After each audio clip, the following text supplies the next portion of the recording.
Nothing prepared Michael Carter for what he saw that day, though the morning itself began like any other quiet weekday in Portland, the kind of morning that slipped by unnoticed if a person wasn't paying attention, and Michael wasn't, at least not at first.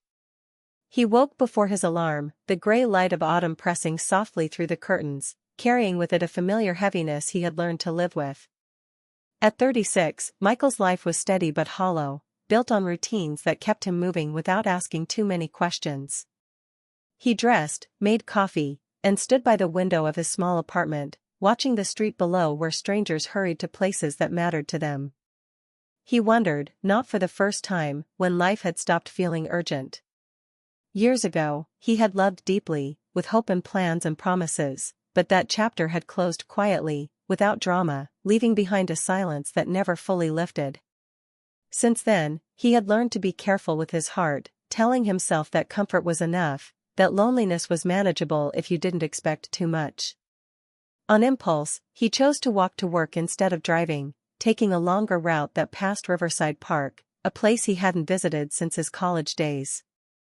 The park felt unchanged, tall trees, fallen leaves, the river moving steadily as if it had nowhere else to be.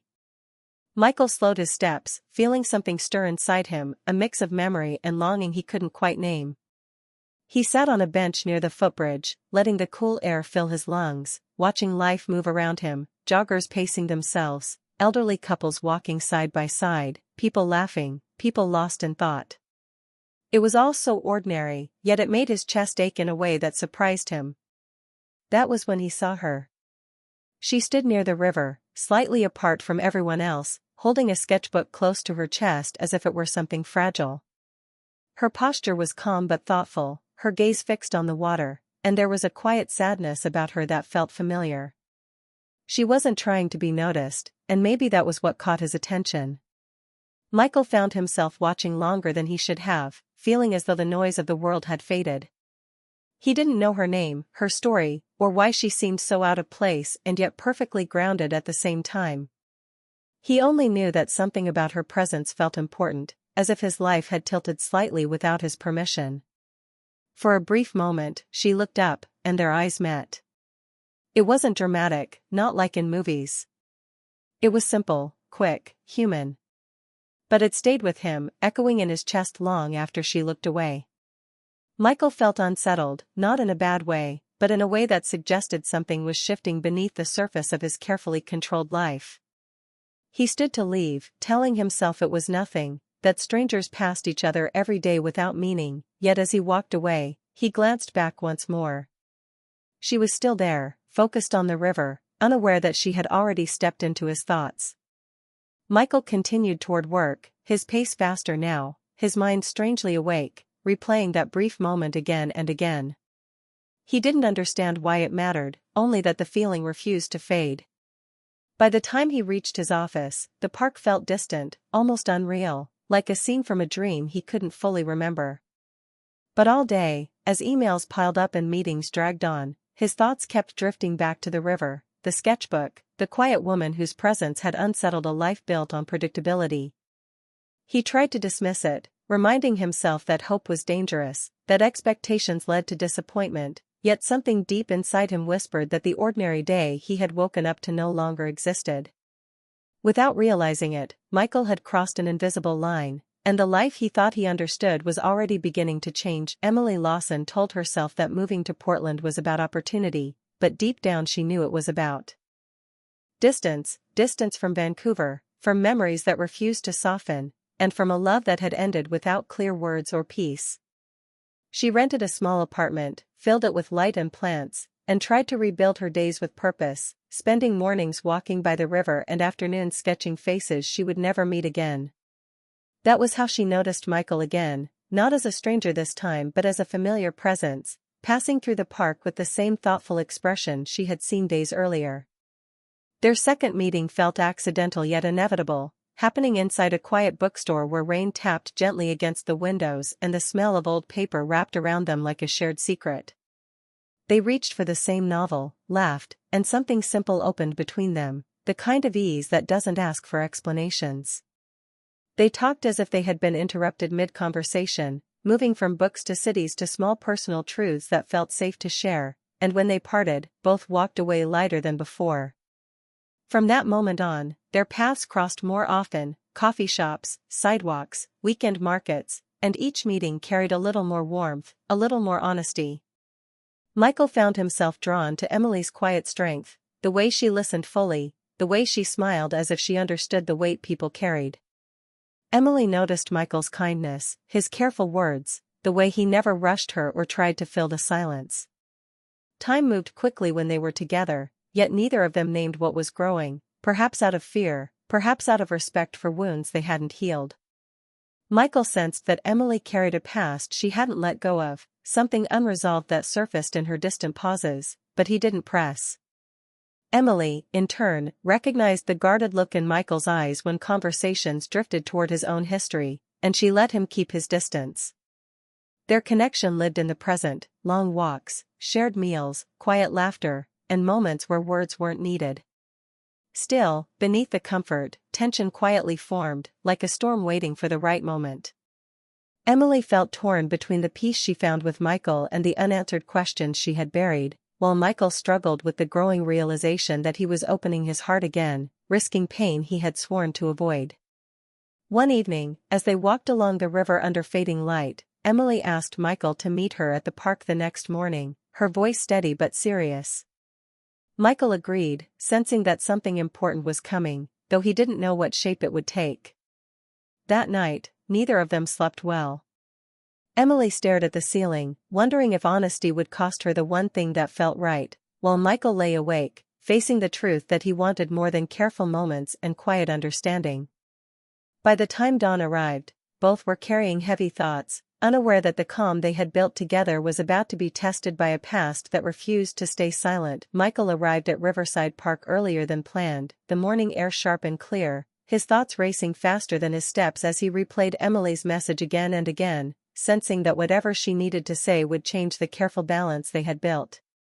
He sat on the familiar bench near the river, watching the water move steadily forward, wishing his own thoughts were as calm.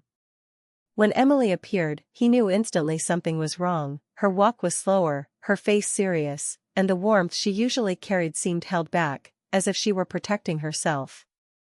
She sat beside him, hands folded tightly, and after a long breath, she began to speak, her words quiet but firm, explaining that there were parts of her past she could no longer avoid. She told him about a relationship that had once defined her future, about promises made too early and endings left unfinished, and about the fear that followed her even after she crossed borders and started over. Michael listened without interrupting, his chest tightening as he understood that her heart was still tied to something unresolved. He wanted to tell her that he understood more than she knew, that he too had built walls to survive, but before he could speak, a voice cut through the moment, calm and familiar in a way that didn't belong there. Emily looked up, and Michael followed her gaze, seeing a man standing a short distance away, his presence confident, his eyes fixed on Emily with recognition that needed no explanation. The change in Emily's expression was immediate, a mix of surprise, tension, and old emotion that confirmed what Michael already felt settling heavily inside him. The man spoke her name, and in that single sound, Michael understood that this wasn't just a memory Emily carried, it was a living part of her present. Time seemed to slow as introductions were exchanged, polite but strained, and Michael felt like an outsider to a story that had begun long before him. Emily explained that the meeting wasn't planned, that she hadn't known he would be there, but her words felt distant, overshadowed by the weight of the moment. Michael stood quietly, realizing that no matter how strong their connection felt, it was standing in the shadow of unfinished history. The man spoke briefly, asking Emily to talk, and she hesitated, torn between two realities, while Michael felt a sharp clarity settle in his mind. He didn't feel anger or blame, only the deep understanding that love wasn't enough when timing and readiness didn't align. With calm restraint, Michael excused himself, offering a small, sincere smile that hid the ache in his chest, and walked away before emotions could unravel his dignity. As he crossed the bridge, every step felt heavy, yet purposeful, as if he were choosing himself for the first time in a long while. Behind him, Emily watched him go, her heart caught between regret and truth, realizing too late how rare his kindness had been. Michael didn't look back. He kept walking, letting the river, the trees, and the cold air absorb what words could not.